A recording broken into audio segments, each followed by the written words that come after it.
slagur í Ólísdeild kvenna. Við skulum athuga hvort hún taki ekki upp tólið núna. Okay. Oh, and you say I. Halló. Já, Eva Björk. Já. Sælverstu Þorsteinn Haukur hérna megin. Já, hæ. Hvernig ertu svona á daginn fyrir leik? Ég er bara nokkuð góð. Er það ekki? Bara spenningur í manni, jú. Kannski meiri spenningur núna en oft áður. Það er ýmislegt undir í þessum leik. Já, og bara skemmtilegt. Við erum að koma úr pásu og maður er svona búin að vera beðið eftir að fara að spila aftur. Þannig að þetta var skemmtilegt, bara skemmtilegt spenningur. Hvernig nýttuðu pásuna? Við nýttum hana bara vel, náttúrulega margar sem að voru í einhverjum landsliðsverkefnum og svoleiðis en erum komin að tímalega aftur og náum stilla ykkur saman og æfðum bara vel og erum bara tilbúnar, myndi ég segja. Og þessi leikur, þið eigi væntanlega von á hörkuleik. Haukaliðið hefur verið að spila frábærlega í vetur. Já, og bara leikinir, þessi tveir sem við hefum spilað á þeim vetur sína það líka bara að þetta er alltaf einn samt að verður og við erum búin að vera svona allavega eftir bikarleikinu vorum við saman það að við vitum að við getum gert betur en það, vorum undir stóran part af leiknum og við viljum sína meira, þannig að þetta er bara hörkuverkefni sem er morgun. En einmitt eins og þú segir, þessi tveir leikir, fyrst er það jafntefli á Ásvöllum og síðan er það naumur Gróttusigur eftir tvíframlengdan leik, með mismunir ekki. Já. Þetta er stál í stál bara. Já, lítur út til það, þannig að þetta var spurningum í rauninni hver vill þetta meira, þetta eru bæði góð handboltalið og er þetta að segja til hvernig leikar maður fara fyrirfram og þá er þetta bara dagsformið og eins og ég segja, hver ætla sér þetta frekar. Þegar það er svona mikið undir í leikinn sem núna, það eru margir sem tala um að deildarmeistaratitilinn sé nánast undir í þessum leik á morgun. Er undirbúningurinn fyrir leikinn að einhver leiti frábrugðin bara venjulegum deildarleik? Nei, ég myndi ekki segja það. Ég segja bara að þetta er mjög hefðbundið undirbúningur hjá okkur eins og fyrir allar aðra deildarleiki. En það er þetta bara líka leikur í deildinni og þó maður kannski, því að halda að segja að það leið sem vinnur fara nú alveg langt með þetta, þá var samt alveg leikir eftir, þannig að þetta er kannski ekki beint seinni úrslitaleikur en leiðið sem vinnur fyrir langt með þetta, það er alltaf að segja það. Er Kári vinur minn búin að vera með langa vídeófundi í aðdraganda leiksins?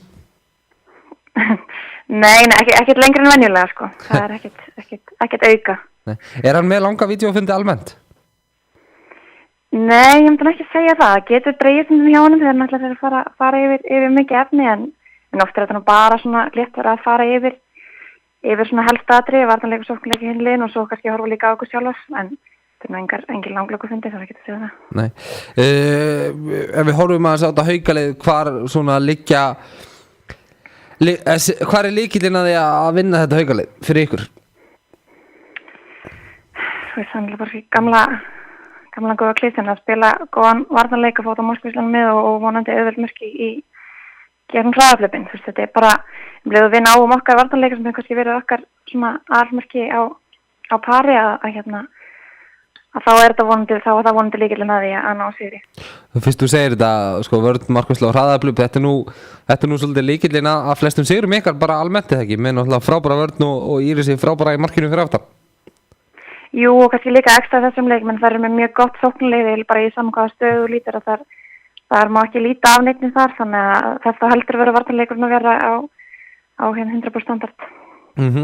Þið þekki nú ágætlega markmannin í Haukaliðinu, hún er nú á láni frá ykkur Elín Jóna Þorsteinsdóttir.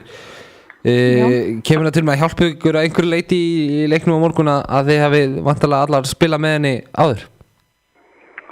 Nei, ég held bara ekki, ég meina ekki frekar en hvort að þetta hjálpa henni, hún hefur eftir með okkur, ég held að þetta sé bara spurningum hvernig maður kemur inn í leikinn og tekla hvert atriði af hverju sinni, þetta er kannski ekki beint hvort maður þekki leikmann eða ekki, nú þekkja nú margir í deildinni og það er grandilega að hjálpa held ég.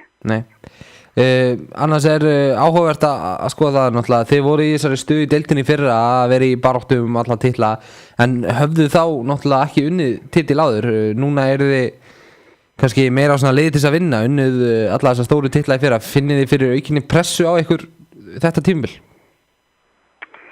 Já, það ekki bara, menn það er náttúrulega verið að koma inn í deild og keppni þegar þú ert búin að vinna þetta og sérstaklega árið áður heldur en að þegar þau verið enga að tapa. En þá er bara okkar að sýna að við getum alveg klárlega ennþá unnið að þarf einhverja pressu og við erum bara að nýta þessa pressu og taka henni sem meðbyr. Og tapið í úrslitum bikarsins sem við vantarlega aukið enn frekar á hungriði að fara að taka dollur?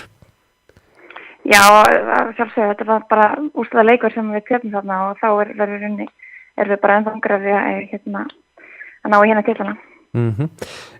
Rétt í lokin, það hefur verið oft góð stemming á Seltjarnarnesinu á leikjum hjá okkur og morgun er leikurinn á þannig tíma að náttúrulega skýrdagur og hann er klukkan 2 og flestir í fríi, það er engin afsökun fyrir að mæta ekki á völlinu morgun?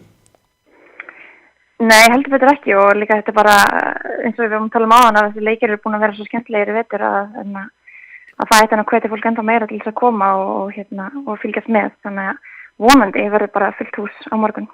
Nákvæmlega. Eva Björk Davíðsdóttir, ég þakka kærlega fyrir spjallið og vona bara ykkur gangi vel í leiknum á morgun. Já, takk kærlega fyrir það. Segjum það.